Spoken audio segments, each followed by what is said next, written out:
აფხაზეთის ჯანდაცვის სამინისტროში ვეტერანთა რეაბილიტაციის ხელშეწყობის საპილოტო პროგრამა ამოქმედდა. პროგრამის პირველ ბენეფიციარებს აფხაზეთის ავტონომიური რესპუბლიკის მთავრობის თავმჯდომარე აფხაზეთის ჯანდაცვის მინისტრთან ერთად შეხვდა. გიორგი ჯინჯარაძე წყალტუბოში პროგრამის მიმდინარეობის პროცესს ადგილზე გაეცნო და აფხაზეთიდან დევნილ ვეტერანებს გაესაუბრა.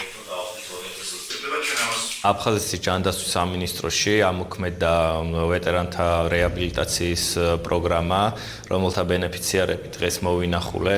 შეხვედრაზე აქცენტი გააკეთეს თუ რამდენად მნიშვნელოვანია აფხაზეთის მთავრობის მხრიდან მათი მხარდაჭერა და მე მიხარია, რომ ესეთი კარგი საპილოტო პროგრამა გამოვიდა და სამომავლოდ აფხაზეთის მთავრობა ყველა იმ პროგრამას, რომელსაც ახალი წლიდან განახორციელებს, მორგებული იქნება ჩვენი დევნილი მოსახლეობის საჭიროებაზე. სამინისტრო წელს პირველად ახორციელებს ვეტერანთა რეაბილიტაციის ხელშეწყობის პროგრამას.